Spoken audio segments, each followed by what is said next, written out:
자, 여러분 우리 75조 부동산 임대 사업 소득의 과세 방법 있죠? 별표 2개 표시해 두시고요. 출전이 난이도 높일 때 여기서 높입니다.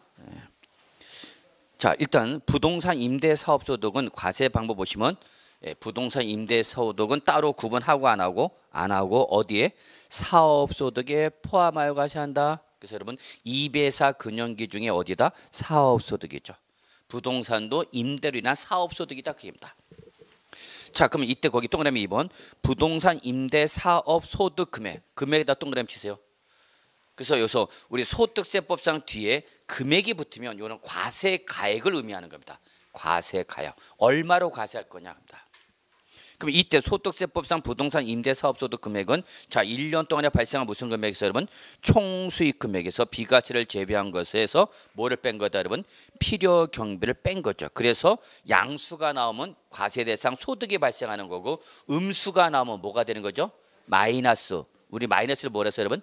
결손금. 용어 꼭 기억하라고 그랬죠 여러분. 자, 근데 여러분 여기서 잠깐 우리 봅시다. 1월 1일부터 12월 30일에 1년 동안에 발생한 총수익 금액에서 뭐를 뺀 거다 여러분? 필요 경비죠.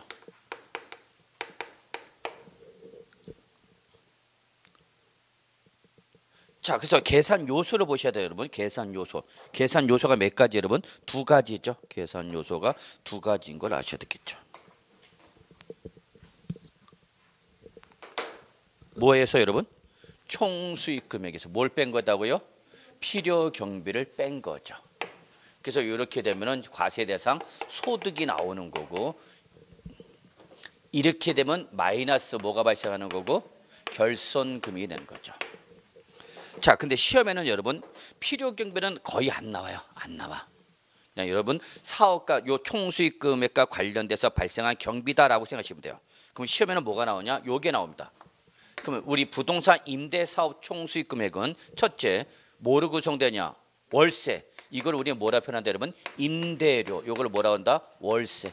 그러니까 여러분 잘 아시는 월세를 우리는 뭐라 표현해요 여러분? 임대료. 여기에다가 뭘 더하죠 여러분? 간주 임대료죠. 간주 임대료. 자, 임대료로 간주하겠다 그입니다 여러분. 그리고 여러분 우리 임대료 월세에 매달 뭘 받죠 여러분? 관리비 받죠. 요거 더한 거죠.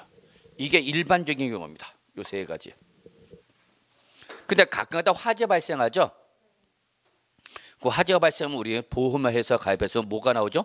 보험금이 나오죠. 그동안 뭘 내고 보험료를 불입하다가 사고가 발생한 보험금을 받죠. 이때 보험금이 우리 장부가보다 더 많이 나온가? 이걸 우리는 뭐라 하냐면 보험 차익이라는 겁니다. 이건 화재가 발생했을 때 나오는 거 여러분. 그러니까 이거는 우발적인 소득이죠. 그래서 어쨌거나 임대료에다가 간주 임대료와 관리비를 더하고 여기다가 보험 차익을 더한 금액을 우리가 뭐로 보고 총수익금으로 보는 거죠. 이때 여러분 자꾸 놓치는 게 뭐냐면 소득세법상 과세 대상이 되는 소득은 월세를 말하는 겁니다. 월세. 뭐다고요? 월세. 그러면 여기서 여러분 우리가 조금 이해를 해야 될 게 있어요 여러분. 자, 임대 조건 봅시다. 임대 조건. 임대 조건이 무슨 계약이 있죠, 여러분? 전세 계약이 있죠. 그럼 전세 계약을 맺으면 뭘 받아? 전세금이죠. 그럼 여기는 월세가 있어요, 없어요? 없죠. 그다음에 그럼 완전히 월세 계약을 맺으면 뭐만 있어요, 여러분? 월세만 있는 거죠. 근데 현실적으로는 뭐죠, 여러분? 반월세라고 그러나요? 반전세? 반전세 뭐 우리 상관없어. 그럼 반전세는 뭐가 나오고 보증금 나오고 그다음 뭘 받아요 여러분? 월세 받는 거죠. 이게 가장 현실적인 거죠. 당연히 임대사업자 이렇게 받죠. 과거 고금리 때는 뭐가 좋았어요 여러분? 전세금이 좋았어. 전세계약. 그래서 전세계약을 맺는 걸 좋아했다고 옛날 사람들은. 왜 고금리니까 이걸 받아갖고 은행에다 예금해도 뭐가 나오니까 따박따박 이자 나오니까. 임차인하고 월세 갖고 싸울 필요가 있어 없어? 없어요. 제일 좋은 건 저는 이겁니다. 임차인하고 볼 일도 없잖아요 여러분. 그렇죠 여러분? 근데 이제 금리가 낮아지는 거죠. 그리고 사실 예전에 고금리일 뿐만 아니라 이걸 가지고 여러분 전세금을 받아서 목돈 들어왔죠. 그럼 은행에다 조금 대출 받아서 1억 더 대출 받았고 또 다른 집 하나 사면 되는 거죠.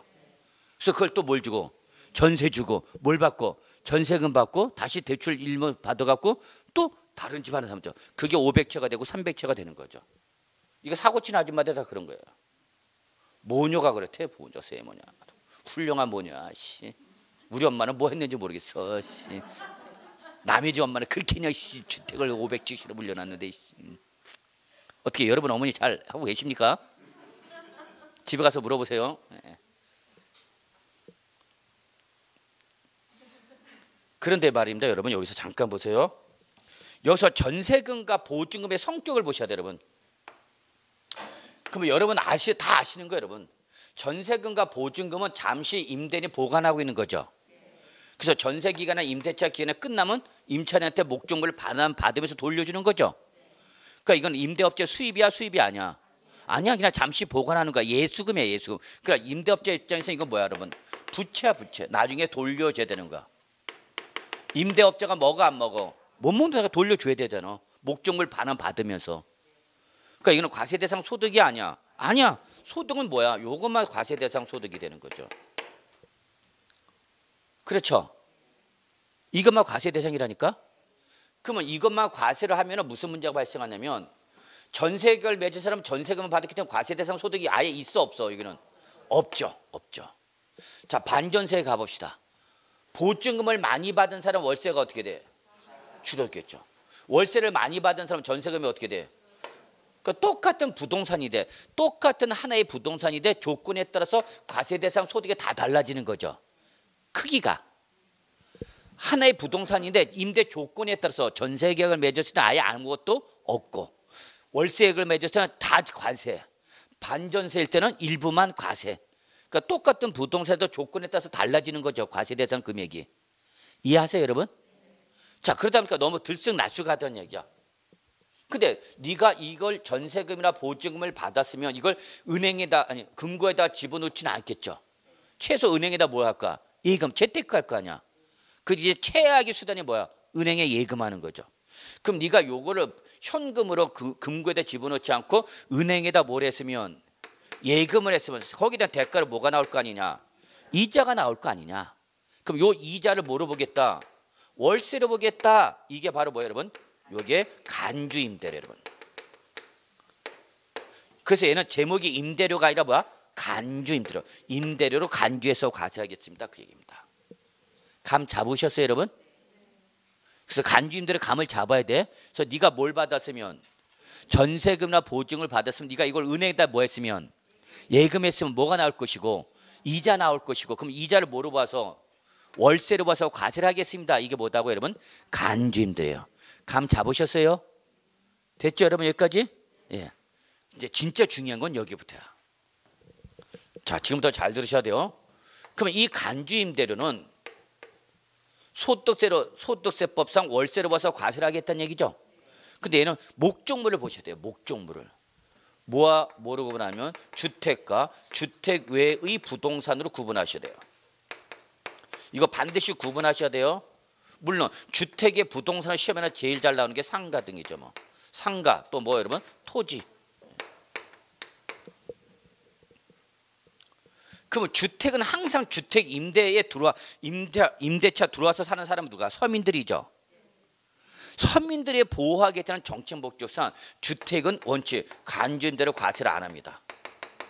놓치면 안 됩니다. 과세를 안 하겠다는 게 기본 입장이야. 과세를.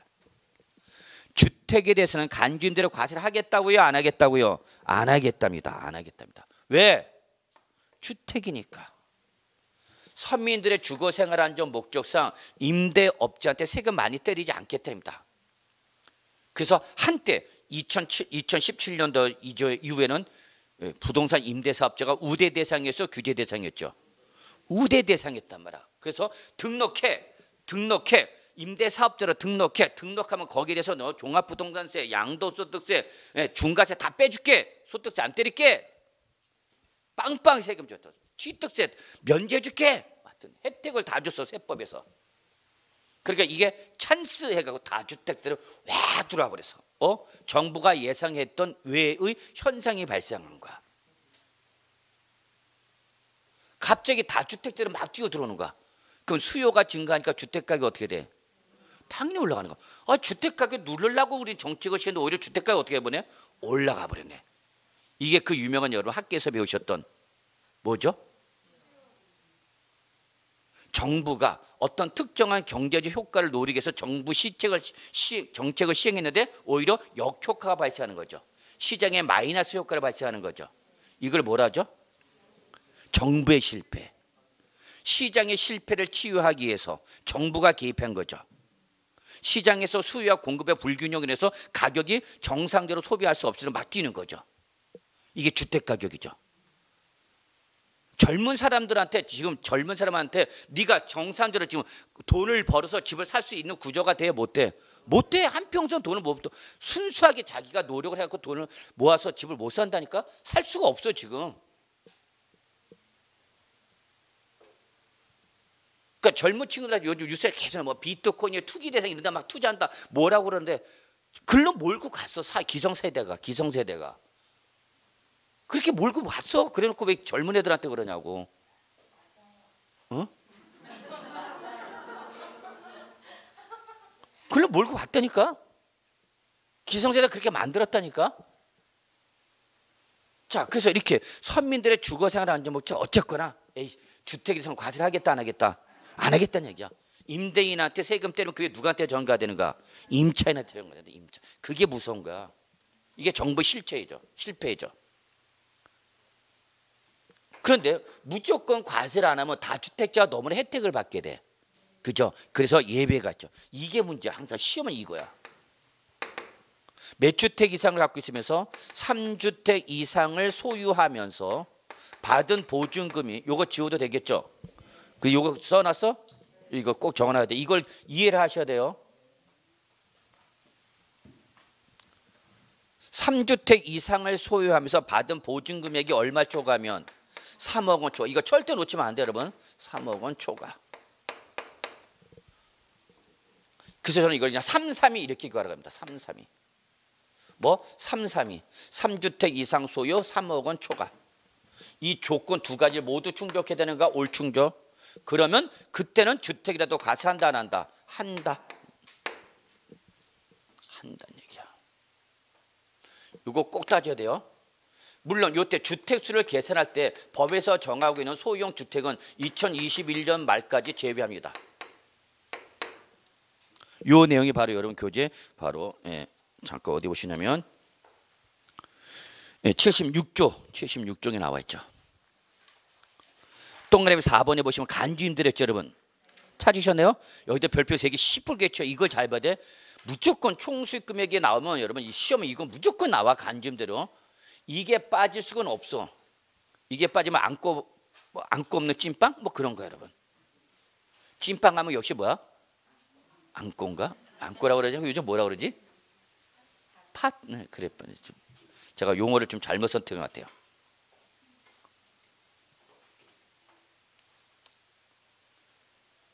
그래서 과세 대상인 바로 부동산 임대 사업소득 금액 계산 이게 반드시 나올 겁니다. 간주임대료. 그래서 다시 한번 정리합시다. 주택은 간주임대료 과세한다 안 한다? 안 한다야. 다만 예외 요걸 꼭 따져. 누구일 때는 3.3일 때 3주택 이상을 소유하면서 3억 원 초과 이 두 가지 조건 모두 충족하면 과세한다 안 한다? 한다. 다음 요때 주택수를 계산할 때 일정한 법에서 정하고 있는 소유용 주택은 과세 대상에서 주택수에서 어떻게 한다 여러분? 제외한다. 여기 나와 있네요 여러분. 거기 전용면적 얼마? 40제곱미터 이하로서 기준시가 얼마? 2억 원 이하인 주택. 여러분 이거 나중에 실무 나가면 중요해. 빠져나갈 수 있는 중요한 조건이 돼. 즉 꼬마 주택, 조그만 주택, 소유용 주택 있죠? 그런 걸 생각하시면 되죠. 얘들은 주택수 계산할 때 포함하라 제외하라? 제외합니다. 영구적이 아니라 한시적으로 계속 연장되어 있습니다. 2년마다. 그래서 2019년까지 제외했다가 다시 2021년까지 연장했다. 또 이제 내년 2023년 연장해야겠죠. 뭐. 자, 3.3일을 기억해 두셔야 돼요. 주택은 뭐일 때만? 3.3일 때만 가세요. 근데 자, 상가나 토지 등을 임대하면서 간주임대료 보증금 받았다. 그럼 무조건 여기는 무조건이야. 무조건 과세.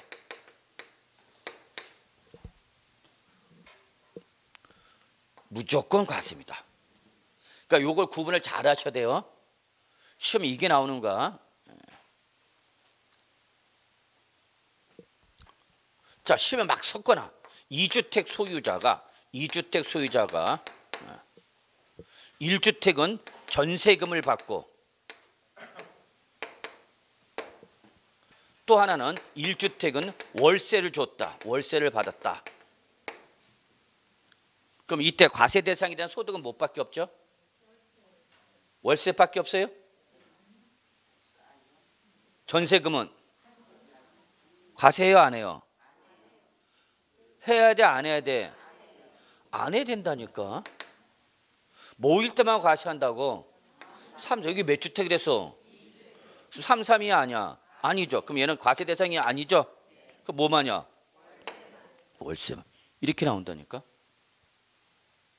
자, 여기에다가 두 개의 상가 건물을 갖고 있고 두 개의 상가 건물을 임대를 하면서 다 전세금을 받았대. 보증금 전에 보증금 받았대. 얘는 과세 대상 있어 없어? 응? 두 개의 상가 건물을 임대해서 다 뭘 받았다고요? 보증금을 받았대. 월세 안 받았대. 과세 대상 소득 있어 없어? 있어야 돼 없어야 돼? 있어야 된다니까. 월세는 없지만 뭐가 있어? 간주임대는 계산해야죠. 이해하셔요? 이거 잘 보셔야 돼요. 그러니까 어렵게 생각하지 마요, 여러분. 간주임대는 뭐와 뭐를 구분해서 주택과 주택 외로 구분하셔서 자 정리합시다. 주택은 과세를 하지 않는 걸 원칙으로 하는 거죠. 다만 무조건 과세를 안 하면 다주택자 너무 혜택이 커지니까 누구일 때만 과세한다? 3, 3일 때만 과세한다. 그러니까 여러분 요것만 기억하세요. 3, 3일 때만 과세하고 그렇지 않으면 과세한다 안 한다? 안 한다. 근데 반대로 상가나 토지는 반대야. 무조건 과세야. 무조건 과세.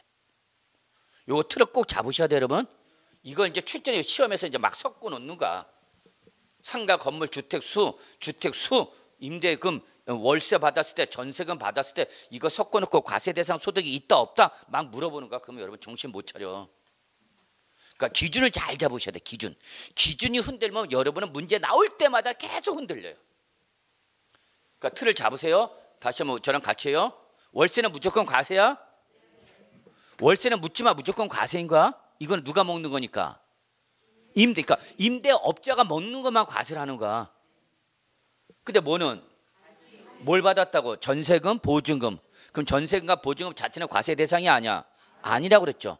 근데 그거를 이자를에 대해서 과세를 하겠다는 게 뭐다고? 간주임대료. 그럼 간주임대료가 남았죠. 즉 전세금과 보증금이 남으면 빨리 주택인지 상가인지 확인하셔서 주택이면 간주임대료 과세하고 안 하고? 안 해.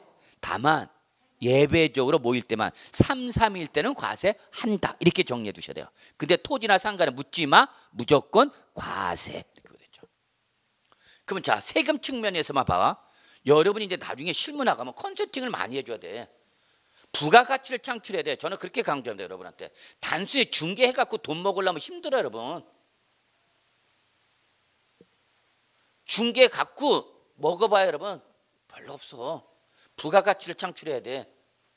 뭔가 고객한테 새로운 서비스를 제공하고 그건 대가를 받을 생각 노력하셔야 돼요. 저는 그런 사람을 선호합니다. 자, 만약에 와서 공인중개사님, 제가 이번에 은퇴 자금 3억 원을 갖고 있어요. 근데 제가 이제 은퇴했으니까 별도로 소득이 없어. 그래서 연금 말고 없으니까 내가 이걸 임대사업소득 하겠다 그래.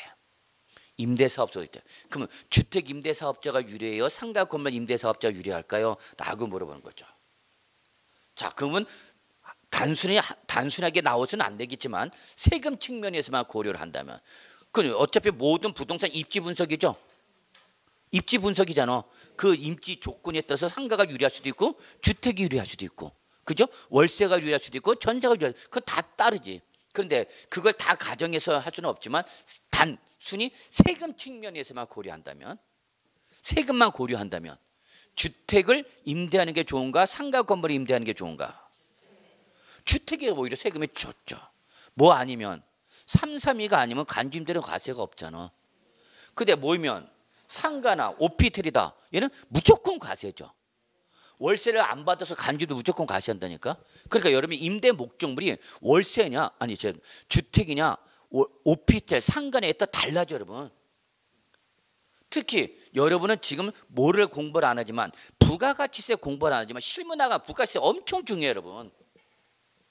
주택을 임대했을 때하고 상가 건물 임대했을 때 여러분 부가가치세가 과세 여부가 달라져. 이거 정말 중요한 거예요 여러분. 근데 그게 빠져있다 우리 시험 범위에. 엠병을.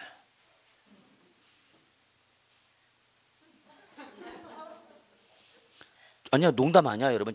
여러분이 공인중개사가 되고자 사업하겠다 맘먹는 순간부터 세금이 쫓아온다니까 여러분. 여러분 잠깐 생각해봐. 우리나라 시험에 합격해서 공인중개사 하겠대. 개업하려면 어디 해야 돼? 뭐 제일 먼저 시군구청 가서 등록해야 된다며. 시군구청 등록해야 돼. 왜? 면허업종이니까. 그러면 자 시군구청 가갖고 저 등록하러 왔어요. 그러면 공무원이 당장 뭐라 그래? 당장 뭐라 그럴까? 쪽지를 줘. 뭐 등록면허세 내고 오세요 그래. 세금부터 내래. 면허세 내야 돼 여러분. 면허세. 그걸 내고 와야 등록 필증 교부를 해줘. 그럼 그걸로 끝이야? 아니야. 등록 필증을 들러가고 시군구청에 등록증을 등록하고 그 등록증을 들고 이제 어디 가셔야 되냐? 세무서 가서 사업자 등록하셔야 돼 여러분. 그럼 당장 거기 사업자 등록하러 왔어요. 그러면 세무공무원이 물어봐. 뭘 물어볼까? 일반 과세사업자를 하실 거예요? 간이 과세사업자를 하실 거예요? 물어봐. 그게 뭔데? 뭐가 좋은 건데? 그걸 다 따져보고 해야 돼. 거기 가서 그 사람한테 물어보면 세무공무원이 가르쳐줘 안 가르쳐줘? 네 마음대로 하세요 그래. 근데 부가치세가 빠져있죠. 정말 중요해요 여러분. 그 나중에 여러분이 상가나 오피스텔 분양을 받았을 때 여러분 사업자 등록증을 하게 되면은 부가치세 환급 문제가 발생해. 그래서 환급을 받아. 토지나 상가 이거 임대로 오피스텔하면은. 근데 문제는 오피스텔을 내가 분양을 받았다? 그 계약금 내고 중도금 내겠죠. 근데 여러분 계약금 중도금 낼 때 부가치를 낸단 말이에요. 10%죠. 건물에 대해서는. 근데 나는 아직 잔금까지 지급 안 했으니까 임대를 못 하고 있으면 그 냈던 부가치를 돌려받아. 이걸 부가치세 뭐라 그래? 환급 받는다고 그래. 그 환급을 다 받게 해줘. 다 그렇게 유도해 전문가들이. 사업자 등록하세요. 그래서 부가치 환급 받으셔야 됩니다. 그래서 오피스텔 환급 받았다 부가치세. 그래서 오피스텔 드디어 다 줘서 계약금 잔금 지급하고 내가 이제 명의 넘겨받고 그걸 뭘 줬어? 임대 줬어. 드디어 이제 임대 줬어. 임차인 들어왔어 오피스텔에. 야 빰빠람 빰. 근데 이 사람이 이거를 주거용으로 사용하네. 오피스텔을 뭘로 사용한다고? 주거용. 그럼 우리 뭐로 봐 세법은? 주택으로 본다니까. 오피스텔은 건축법상 무슨 시설이지만 업무 시설이면 세법은 뭐로 본다고? 실질과세원칙. 제가 이때 강조하는 게 뭐야? 실질과세원칙. 네가 아무리 오피스텔은 업무 시설이더라도 업무 시설 분리했더라도 네가 뭐를 사용하면 주거용 사용하면 주택을 본다니까. 그 주택일 때는 부가치세가 면세 대상이야. 세금을 안 내게 돼. 근데 얘는 이미 냈다가 뭘 받아서 환급 받았어. 그러니까 환급 받은 부가치세를 다 내야 돼 도로. 임대는 돌아버려 안 돌아버려? 돌아버리죠. 왜? 나는 분명히 오피스텔 임대 줬는데 임차 들어오면 뭘 사용하는가? 주택을 사용하는 거. 그래서 여러분 임대할 때는 특히 오피스텔 임대할 때는 아주 중요해. 그런 거 다 이런 계약서 써. 뭐 하지 말라고? 전입신고하지 말라고. 전입신고 못하게. 전입신고를 해서 온 가족이 들어와서 뭐로 잡힌다니까? 주택으로 잡힌다니까. 그럼 예를 들어서 그 전에 이미 부가세 환급 받은 사람이 있다면 임대업자는 그 도로 다 토해내야 돼 여러분. 그제서 이제 막 저쫓아오고 난립니다. 어떻게 하면 좋아요? 어떻게 하면 좋아요? 끝났어 이미. 그게 세금이야. 그래서 요거 너무나 중요해요 여러분. 마무리할게요. 시험에 분명히 나올까? 출전이 어렵게 내려면은 이거 안 건들 수가 없어. 그래서 마무리해. 주택은 간접적으로 과세를 하는데 안 하는데 안 하는 게 원칙이야. 그런데 뭐일 때는 3, 3일 때는 과세하는가. 근데 토지나 상가는 무조건 간접적으로 과세 절대 놓치지 마세요. 오케이? 예, 됐어요. 이게 제일 중요해. 별표 3개야. 이거 반드시 시비 걸 거야. 그 다음에 이제 관리비죠. 관리비는 매달 받는 거죠. 뭐 왜? 월세 외에. 근데 여러분 요때 관리비는 실제 납부한 공과금을 비교해 주셔야 돼요. 요 관리비 중에서 전기요금, 수도요금 등 실제 공과금을 납부했죠. 그럼 그건 임대업자가 먹은 게 아니죠. 그럼 그건 과세 대상에서 어떻게 돼? 빼야 되죠. 그럼 예를 들어서 여러분 관리비를 100을 받았다. 관리비 100만을 받아갖고 공과금으로 60만을 냈대. 그럼 얼마 남아서? 40만 원. 이거 임대인이 먹는가 임차인한테 돌려주는가?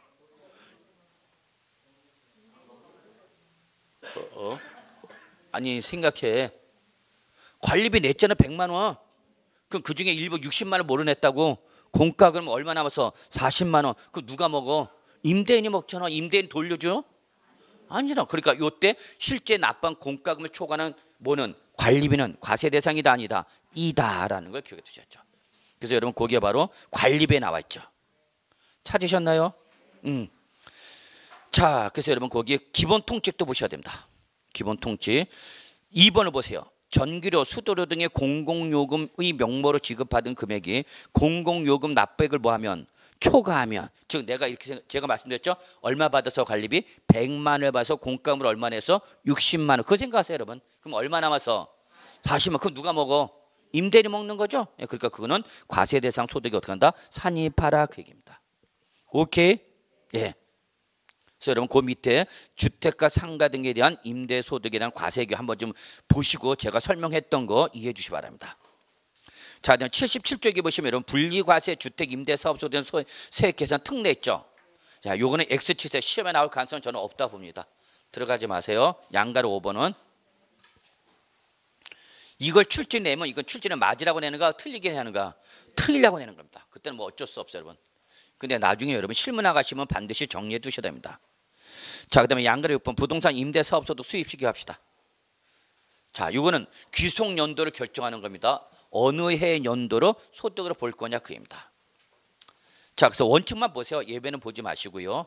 자, 계약서 등에 지급일이 정해져 있대. 계약서에 매달 월세를 언제 지급하기로 했다라고 정해져 있대. 그러면 그때는 어떤 날에 비출? 정해진 날. 저거 옆에다가 약정일이죠. 약정일. 매월 10일 날에 월세 100만을 지급하기로 했다. 그러면 그 매월 언제? 10일에 실제 100만을 받았는지 받지 않았는지를 묻고 묻지 않고? 묻지 않고 무조건 과세 대상입니다. 근데 이게 정해지지 않았을 때는 혹시 어떻게 할 거냐는 얘기야. 그때는 뭐 지급을 받은 날 옆에다 적어 현금 수입을 말하는 거죠. 그럼 가끔 다 저한테 질문하는 분이 있어요. 아니 교수님 계약서에 그 월세 지급일이 정해지지 않은 경우도 있습니까? 라고 물어봐. 아니 다 정해지겠지. 근데 혹시라도 정해져 있지 않았을 때를 대비한 거야 이거는. 무슨 말인지 아시겠죠? 예, 그래서 매월 약정일에 뭐 한 거로 본다? 들어온 거로 본다 보시면 되고 예외는 보지 마세요.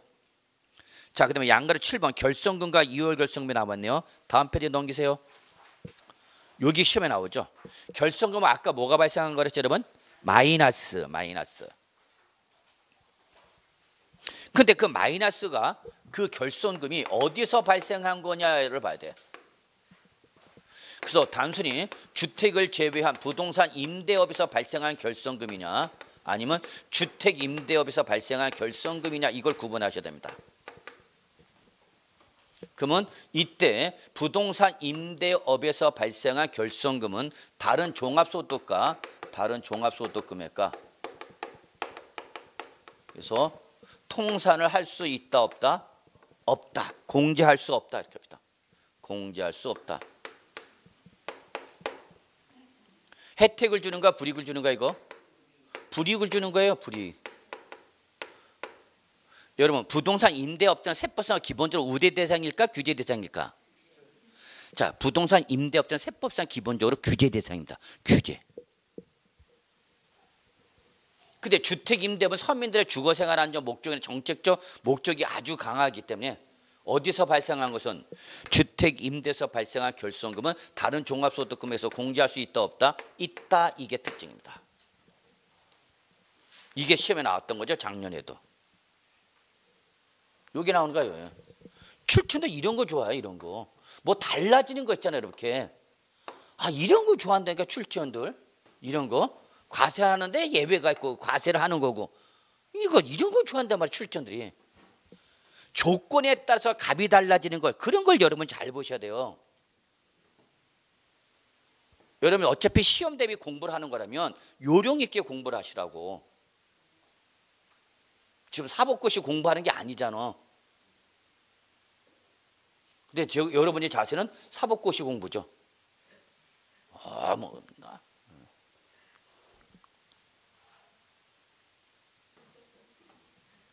자, 요거 잘 보세요. 그래서 어디서 나온 거야? 요걸 잘 보셔야죠. 어디서. 이런 게 시험에 나죠. 2월 결승은 아직 시험에 안 나왔어요. 나올 가능성도 없어요, 여러분. 그래서 요거는 자, 그래서 요걸 봅시다. 내가 소득이 이자소득, 배당소득, 사업소득, 근로소득, 연금소득, 기타소득. 자, 근데 내가 사업소득, 부동산 임대사업에서 결성금 100이 발생했어. 결성금이 발생한 거 100? 근데 이자와 배당에서 한 20의 이익이 발생했고요. 예, 근로소득은 없고 연금소득에서 한 200이 발생했고 기타 소득에서 50이 발생했대. 자, 그러면 내가 결론 1년 동안에 벌어들인 금액은 얼마냐는 얘기죠. 얼마?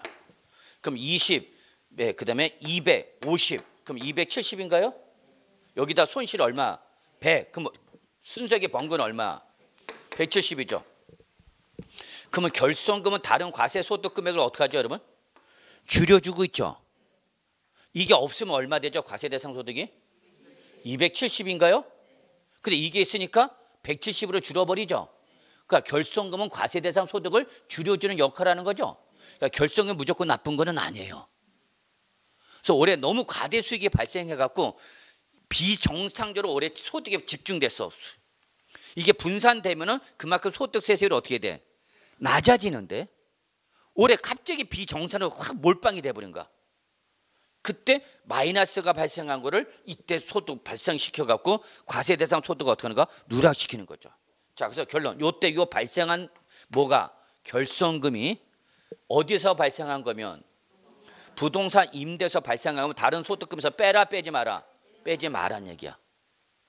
그런데 이게 어디서 발생한 거면 주택 임대에서 발생하면 다른 종합소득금에서 어떻게 하라? 빼라 그 얘기입니다. 그때 뺄 때는 순서가 있어. 지금 어디서 발생했죠? 사업소득. 그럼 그 다음이 뭐죠? 근연기 2배 순으로 갑니다. 순서가 있어요. 빼는 순서가. 근연기 2배로 갑니다. 그래서 제가 2배사 근연기를 좀 외워주십시오 하는 게 그래서 그런가. 일단 여기까지 하고요. 2월 결성금은 나중에 시간 날 때 한번 하기로 하고요. 지금 해봐야 큰 의미는 없어. 결성금을 공제한다, 공제하지 않는다. 요 의미만 이해하는 게 일단 더 급해. 그러면 결성금은 공제를 하는 게 좋은가, 공제를 안 하는 게 좋은가? 우리 납세무자 입장에서는 하는 게 좋은 거죠. 과세대상도 줄여주는 거니까. 근데 빼지 말래. 부동산 임대에서 발생한 결성금. 혜택을 주는가, 불이익을 주는가? 불이익이야. 이것도 모르는 사람이 있어요. 이게 불이익을 주는 건지 이익을 주는 건지 못 가리는 사람도 많아. 이해하셨어요? 예, 여기까지만 보세요. 여기까지만. 그다음에 여러분 거기 78쪽에 부동산 사업소득 있죠? 들어가지 마세요. 예, 저는 들어가지 마세요라고 싶네요. 자, 그래서 여기까지 해서 여러분 우리 부동산 임대사업소득 정말 이거 중요합니다, 여러분. 예, 최근 여기까지 시험에 나왔죠. 그러니까 시험 범위가 점점 넓어져요. 점점 넓어져. 옛날에 이런 거 안 나왔어. 무슨 결손금 문제 이런 게 왜 나왔어? 안 나왔어. 옛날에 간주임대로 안 나왔어. 근데 점점 범위가 넓어지죠. 자, 그래서 이렇게 좀 보시고요. 자, 이제 우리 79쪽 양도소득세 갈게요. 네, 최소 5문제 정도 나온다고 보셔야 됩니다. 제일 중요하죠. 자, 양도세는 우리가 한번 설명을 드렸기 때문에 빨리 확인합시다. 자, 양도소득세 의의가 있죠, 여러분. 예. 눈팅 누가? 개인이 해당 과세기간 언제부터 언제야? 1월 1일부터 12월 30일 1년 동안 부동산 등을 뭐함으로써 여기는 이제 양도죠. 우리 부동산 임대소득은 뭐였죠? 대여. 키워드를 잘 잡으셔야 돼요. 부동산 임대소득은 부동산 등의 대여고요. 여기는 부동산 등이 뭐야? 양도로 인해서 발생한 뭐 여러분? 소득이죠. 이 소득의 가장 기본 되는 게 우리는 뭐라고 하죠, 여러분? 저거 양도 차익이죠. 일단 양도소득세가 과세가 되려면 뭐가 발생해야 돼? 양도 차익이 나와야 되죠. 양도. 남아야 돼, 안 남아야 돼? 남아야죠. 뭐 남아야 뭐. 예. 요 양도책을 양도하는 과정에서 실현된 소득으로 봐서 세금 때리겠습니다. 이게 바로 뭐다 여러분? 양도소득세죠. 자, 과세권자 납세 보시면 여러분 과세권자 모든 국세는 누구죠 여러분? 세무서장. 적어놓으세요. 모든 국세는 세무서장이죠. 이때 납세제를 관할한 세무서장인데 세무서장이다 적었죠? 모든 국세. 근데 납세지는 어디냐? 국세는 기본적으로 어디랬죠 여러분? 납세무자의 주소지랬죠 여러분. 주소지. 이게 작년에 시험에 나왔죠. 자, 부동산 임대사업소득이 나왔네요. 자, 부동산 임대 물건 소재지와 임대 부동산 소재지와 임대자의 주소지가 다르대. 이때 납세지를 양도소득, 소득세 납세지는 어디냐 물어봤어요. 소득세 납세지는. 그럼 소득세는 뭐고? 국세고. 국세에서 납세지 물어보면 무조건 못 찾아 그래서 주소지. 임대자 주소지죠. 임대 물건이 어디 있느냐 상관이 있어 없어? 없어. 내가 임대 부동산 전국구에 500개가 있대. 그럼 500개 물건마다 내가 쫓아다니면 세금을 내는가? 아니, 그냥 주소지에서 내시라고요. 근데 재산세 때린대. 재산세. 그럼 재산세는 국세야 지방세야? 지방세는 어디로 가야 돼? 소재지로 가야 되죠. 그러니까 얘는 부동산 소재지별로 재산세를 따로따로 다 내는 거죠. 남양주에 있는 부동산은 어디서 내야 되고 남양주, 구리에서 있는 거는 구리 다 이렇게 나는 거죠. 그러니까 여러분 납세지를 물어보면 국세야 지방세야 이것만 확인하시면 돼요 여러분. 그래서 국세에서 물어보면 어디로 찾아가시면 되고 주소지, 지방세에서 물어보면 어디로 가면 돼? 소재지 뭐 이런 거 진짜 주워 먹는 문제죠 이런 거는. 이런 거 물어보면 이건 출전이 여러분한테 맞으라고 주는 거야 정말. 드세요 네? 하나라도 맞추세요 네? 자, 납세무자 갑시다. 별표 하나. 자, 우리 소득세법상 납세무자는 개인인데 개인은 크게 뭐와 뭐로 구분한다죠? 거주자와 비거주자로 구분합니다 그랬죠? 자, 이때 거주자가 뭐냐 비거주자가 뭐냐 이나 참고만 하셔도 돼요. 시험은 나올 가능성은 없어요 여러분한테. 자, 어쨌거나 거주자라면 국내에 뭐를 두고 있거나 주소 또는 일과세 기간 동안 며칠 이상 183일 이상이 뭐예요 여러분? 거소. 그래서 밑줄 주소 또는 거소죠. 근데 거소는 최소 며칠 이상이 돼? 183일 이상이 되겠죠. 그거를 갖고 있으면 우리는 뭐라 그러는 거고 그걸 뭐라 그러고 갖고 있으면 거주자 없으면 비거주자죠 여러분. 그러면 여러분은 소득세법상 거주자 비거주자 여러분은 거주자죠. 국내에 뭐로 두고 있으니까 주소 두고 있잖아요 여러분. 그러면 여러분 시험에 이거 나오는가? 그러면 시험은 뭐가 나오냐? 거주자는 무제한 납세무자이기 때문에 어디서 발생한 것은 물론 국내에서 발생한 것은 물론 어디서 발생한 거? 국외에서 발생한 것에서 납세금이 있다 없다? 있다 그 얘기죠. 있다. 근데 누구는 비거주자. 기본적으로 얘는 주소가 있어 없어? 없어. 그러면 얘는 국내 소득만 납세 의무가 있고 국외 소득은 납세 의무가 있어 없어? 없어. 그럼 봐 여러분 봐. 출전이 봐. 여기서 출전이 어떤 걸 좋아하는지 잘 봐야 될 거 아니야. 그러면 국내 소득은 거주자 비거주자 차이가 있어 없어? 없잖아. 그럼 출전이 여기서 답을 요구하겠냐고. 차이는 어디서 발생해? 그러니까 출전은 여기서 답을 요구하겠지 당연히. 이게 공부 요령이에요 여러분. 특히 객관식은 요령이야 저는. 주관식은 다 외워야 돼. 주관식은 외워야 된다니까. 써야 되니까. 목차 잡고 해서 내가 하나하나씩 다 써야 돼. 일일이 하나하나씩. 그러니까 주관식을 외워야 된다니까 논제형은. 근데 공인중개사는 주관식이 아니잖아. 객관식이잖아. 그 객관식에 맞춰서 공부를 해야 될 거 아니야. 객관식은 포인트만 잡으시면 돼요. 여러분. 포인트. 제가 강조하는 건 주관식이 아니야. 그럼 거주자는 무제한 납세무자이기 때문에 국내에서 발생한 것은 물론 어디서 발생한 거 국외에서 발생한 것도 납세무가 있다고. 근데 누구는 어디 거만 납세무가 있고 국내 거만 납세무 있고 국외 거는 납세무 있다 없다고?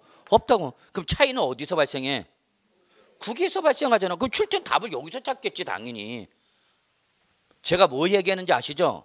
여러분이 공부를 하실 때 수험생 입장에서 공부하지 마시고요.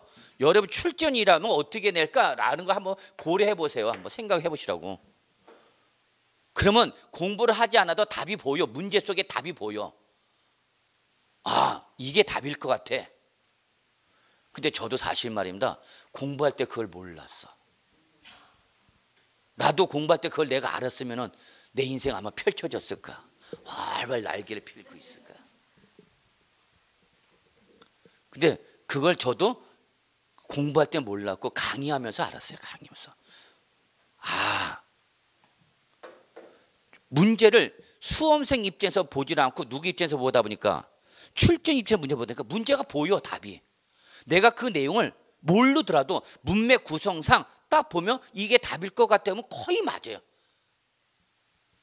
아씨, 그거를 공부할 때 알았어야 되는 건데. 그래서 지금도 항상 후회합니다. 지금이라도 다시 한번 공부해 볼까?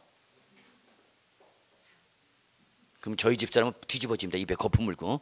야, 너 또 도졌냐? 병 도졌냐? 그래. 책 사면 우리 집사람은 그냥 뒤집어집니다. 또 공부하는 줄 알고. 정지에 올려. 그러니까 여러분은 공부할 때 빨리 붙어야 돼. 공부할 때 확 붙으셔야 됩니다. 자, 제가 뭐 얘기했는지 아시겠죠? 출제원들은 여기서 답을 요구하기보다는 여기서 답을 요구한다니까. 이런 걸 잘 보셔야죠. 자, 근데 하나 더. 국외소득에 대해서 요거 하나 더 해야 돼. 요거 국외소득은 다시 두 가지로 구분해. 국외소득에, 즉 국외자산은 무슨 소득과 종합소득과 국외자산은 무슨 소득? 여러분 양도소득 두 가지 구분하셔야 돼요. 그러면 내가 외국에 있는 부동산을 임대했어. 그럼 국외에 있는 부동산은 무조건 과세한다고 그랬죠? 그럼 뭐가 부과돼? 종합소득세. 근데 그 임대했던 부동산을 팔았다? 그럼 뭐야? 양도소득이죠. 그럼 국외자산이나 종합소득은 여러분 저거 모든 거주자, 모든 거주자. 근데 국외자산에 대한 양도소득은 모든 거주자가 아니라 양도를 이제 계속해서 몇 년 이상을 5년 이상 국내에 주소나 거소를 둔 거주자에 한해서만요. 한정이죠. 아, 여러분이 제일 좋아하는 한정판 있잖아. 한정하잖아. 한정판 나왔다 그러면. 그럼 출전 입장에서 봐봐요, 여러분. 종합소득은 뭐고? 모든. 양도소득은 5년. 그럼 어떤 걸 더 좋아할까? 출전은. 아, 얘를 더 좋아하지. 얘를 당연히. 조건이 붙는 걸 좋아하지. 아, 참네. 그러니까 출전 시험 내면 이거는 되잖아. 자꾸 국외자산 양도소득 물어보는 이유는 얘는 모든이 아니라 몇 년이야? 5년. 이거 계속 물어본 거 아니야.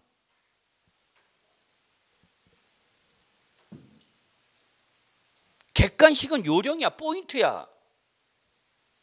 주관식하고 어떻게 똑같이 공부해. 그래서 여러분 양도소득은 몇 년? 5년. 종합소득은 모든.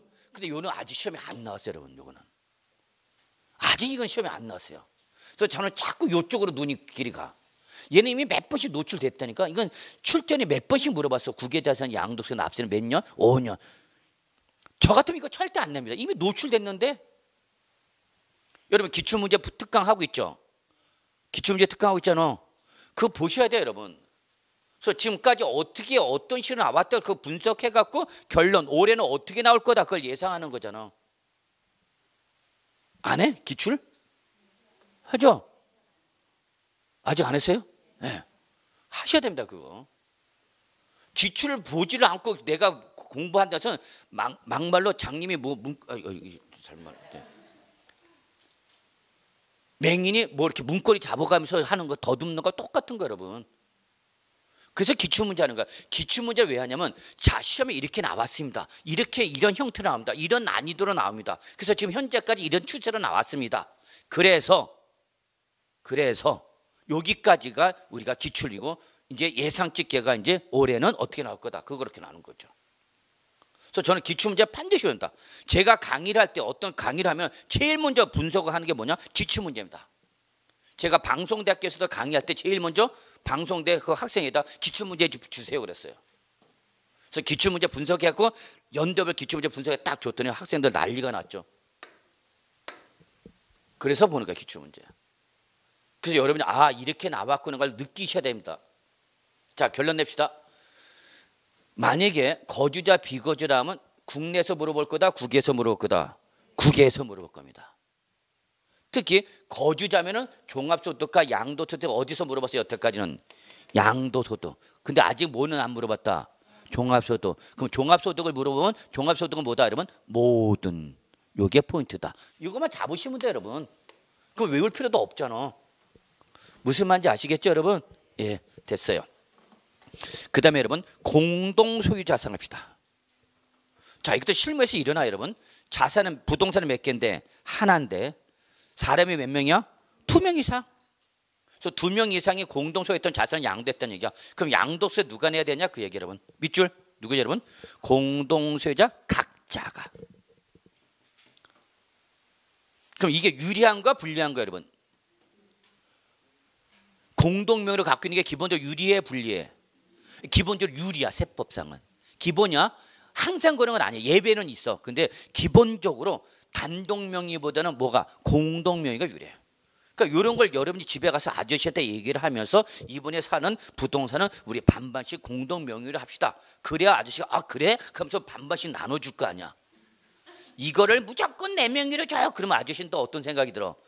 정리할 때가 됐구나. 무슨 말인지 아시겠죠 여러분? 예. 자 과세 대상 갑시다. 아 벌써 또 시간 됐네요. 예, 그럼 이걸 뭐 10분 쉬었다 들어갈까요? 예, 10분 쉬었다 들어갑니다.